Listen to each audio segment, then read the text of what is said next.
Hello, आप सभी लोगों का हमारे चैनल में स्वागत है। मैं लेकर के आया हूँ सीडीपी अर्थात बाल विकास एवं शिक्षा मनोविज्ञान से संबंधित 40 बहुत ही इम्पोर्टेंट क्वेश्चन जो यूपी टेट तथा सीटेट के लिए बहुत ही लाभदायक साबित होगा। तो देरी न करते हुए अपने वीडियो को स्टार्ट करते हैं।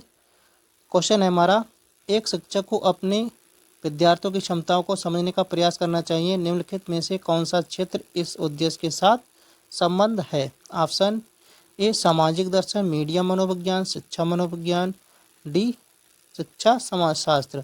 तो इस प्रश्न का हमारा सही जवाब है शिक्षा मनोविज्ञान, option C is right answer. अगले प्रश्न में पहुंचते हैं। अगला प्रश्न है, शिक्षा मनोविज्ञान है विशुद्ध विज्ञान, व्यवहारिक विज्ञान, मानव विज्ञान, डी इनमें से कोई नहीं। तो शिक्षा मनोविज्ञान मानव विज्ञान है, option C is right answer. अगला प्रश्न है, प्रारंभ में आत्मा का प्रयोग किस शास्त्र में किया जाता था? ऑप्शन ए अर्थशास्त्र, दर्शन शास्त्र, समाजशास्त्र, शिक्षा शास्त्र। तो इस प्रश्न का हमारा सही जवाब है दर्शन शास्त्र, option B is right answer. अगले प्रश्न पर पहुंचते हैं। अगला प्रश्न है, 1882 में किस मनोवैज्ञानिक द्वारा लंदन में मानवीय विशेषताओं का अध्ययन करने के लिए प्रयोगशाला का निर्णय किया गया? Option A Cattell, option B Galton, option C Alfred Binet, option D Woodworth. तो इस प्रश्न का हमारा सही जवाब है option C Alfred Binet, option C is right answer.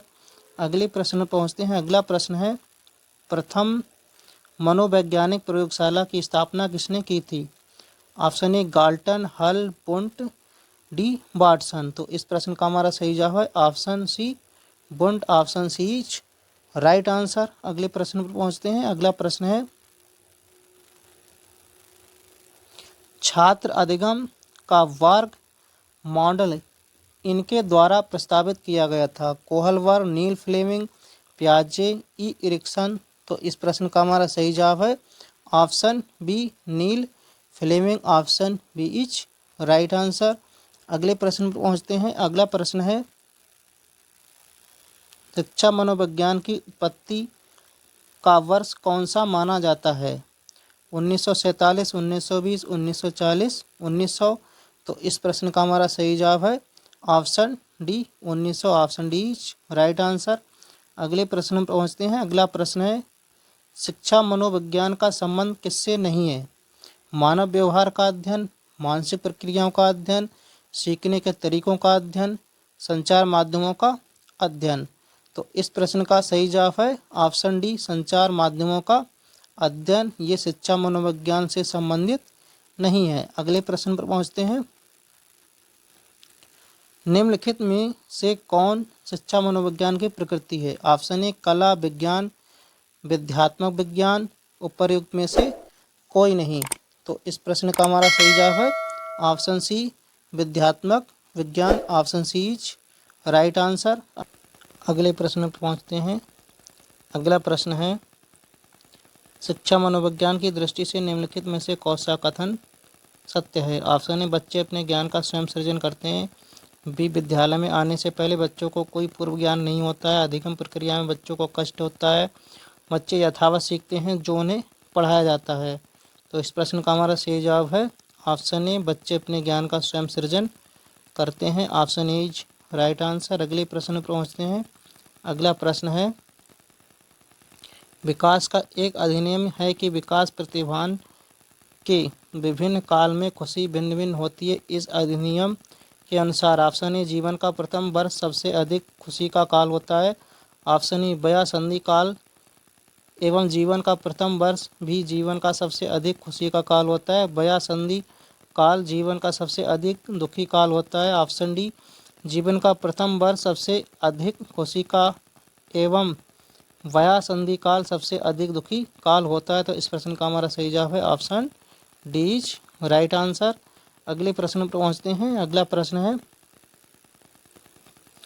निम्न में से कौन सा कथन विकास के संबंध में सही नहीं है? ऑप्शन ए विकास प्रतिमानों की कुछ निश्चित विशेषताओं की भविष्यवाणी की जा सकती है, विकास का उद्देश्य वंशानुगत संभाव्य क्षमता का विकास करना है, विकास के विभिन्न क्षेत्रों में संभाव्य खतरे नहीं होते हैं, ऑप्शन डी प्रारंभिक विकासवाद के विकास से अधिक महत्वपूर्ण है? तो इस प्रश्न का हमारा सही जवाब है ऑप्शन सी, विकास के विभिन्न क्षेत्रों में संभाव्य खतरे नहीं होते हैं। Option C is right answer. ये वाला सही नहीं है, बाकी सब सही हैं। अगले प्रश्न में पहुंचते हैं।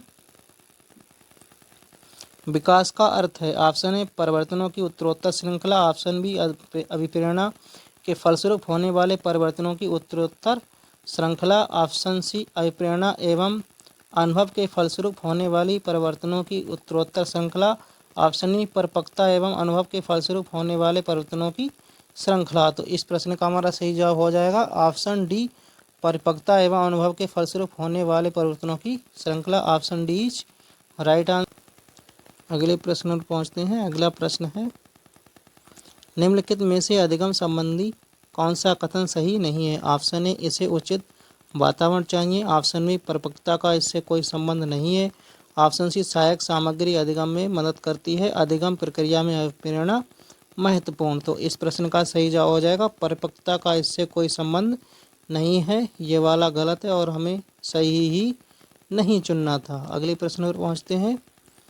परिपक्वता का एक उदाहरण है कि जब बालक सीखता है।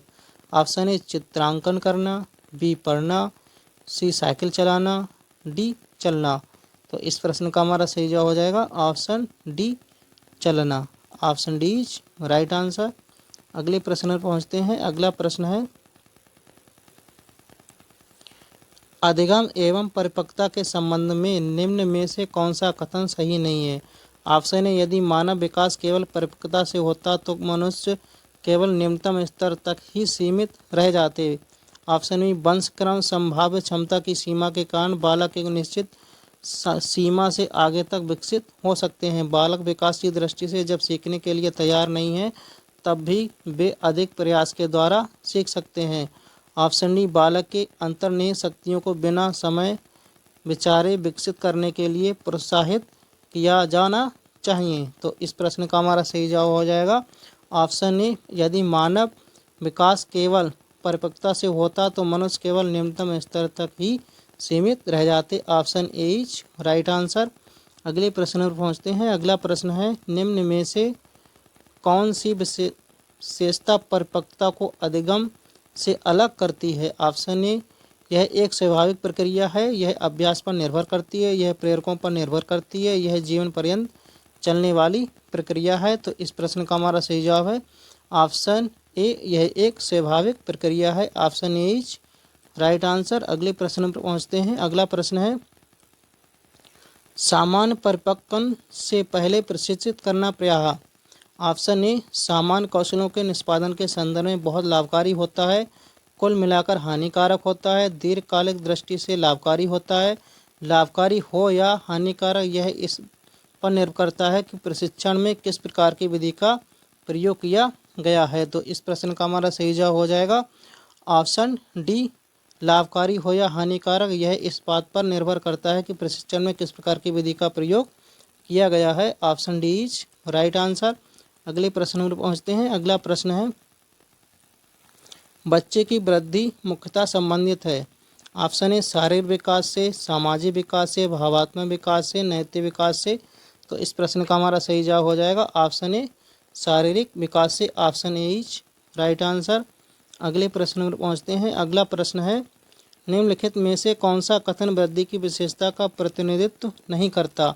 ऑप्शन ए यह एक मात्रात्मक पहलू है, यह मापने योग्य नहीं है, यह जीवन पर्यंत नहीं है, यह केवल शारीरिक विकास को दर्शाता है। तो इस प्रश्न का हमारा सही जवाब हो जाएगा ऑप्शन बी यह मापने योग्य नहीं है। Option B is right answer. अगले प्रश्न पर पहुंचते हैं। अगला प्रश्न है, निम्न में से कौन सा कथन सत्य नहीं है?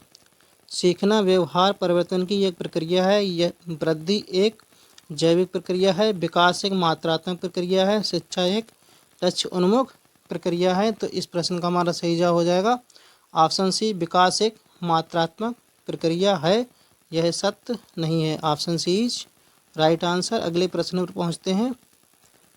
मानव विकास को क्षेत्रों में विभाजित किया जाता है जो है। ऑप्शन ए शारीरिक, संज्ञानात्मक, संवेगात्मक और सामाजिक। संवेगात्मक, संज्ञानात्मक, आध्यात्मिक और सामाजिक मनोवैज्ञानिक। मनोवैज्ञानिक, संज्ञानात्मक, संवेगात्मक और सामाजिक, शारीरिक, आध्यात्मिक, संज्ञानात्मक और सामाजिक।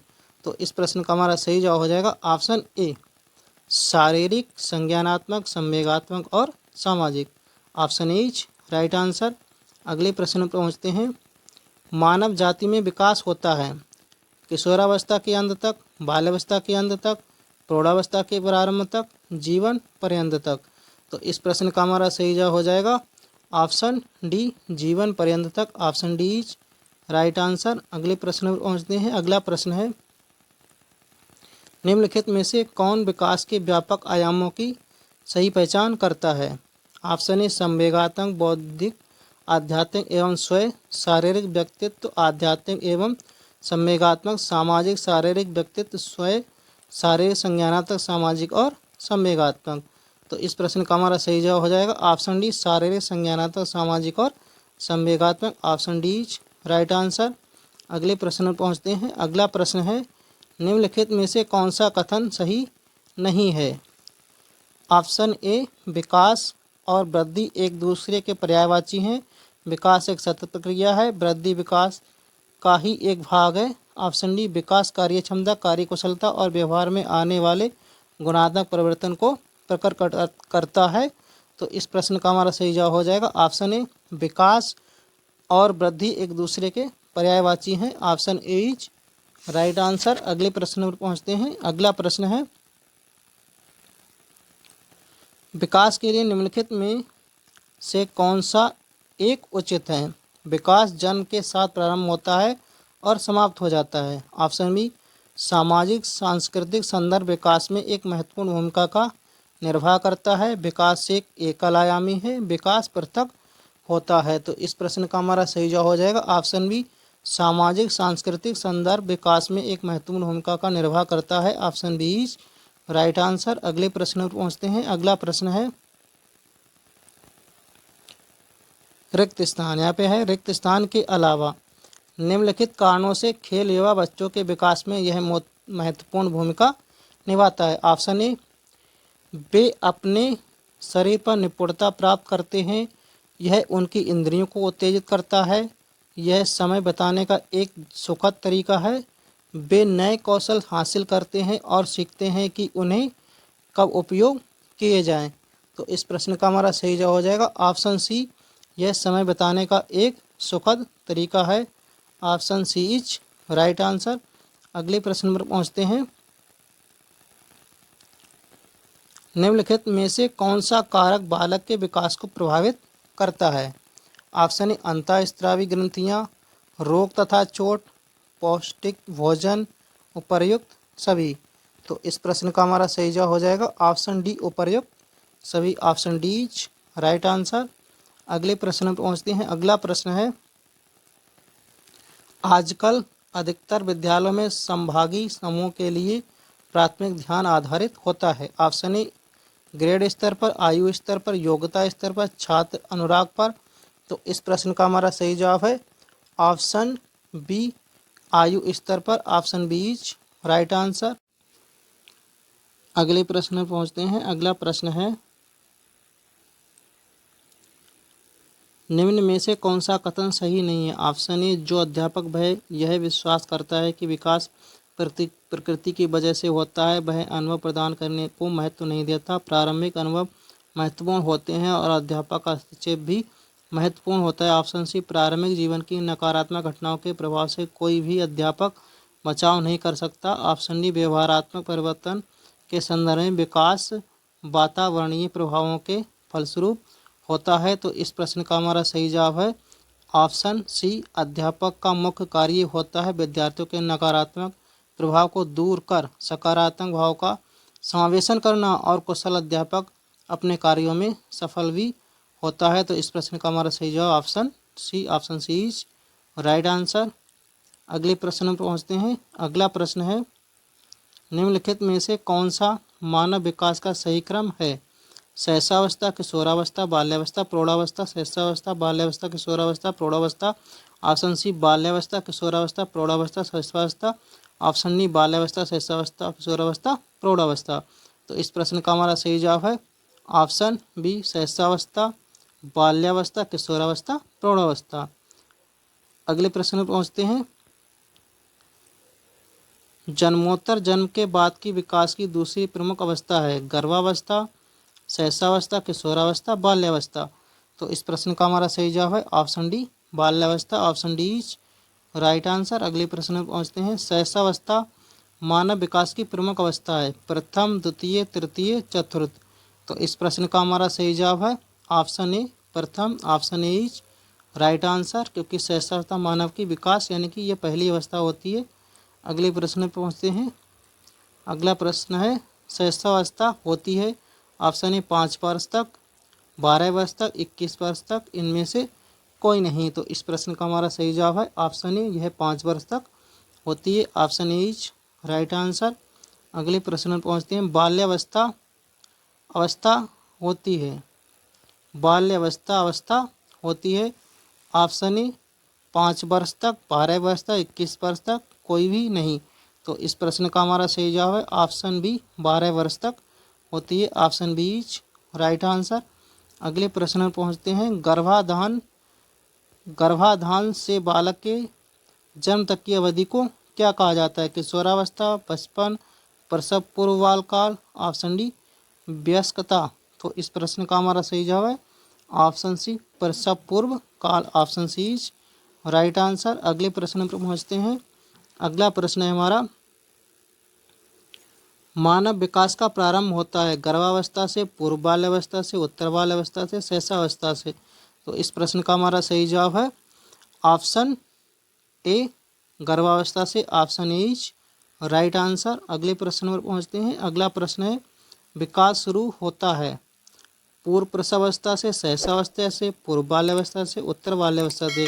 तो इस प्रश्न का हमारा सही जवाब है ऑप्शन ए, पूर्व प्रसव अवस्था से। Option A is right answer.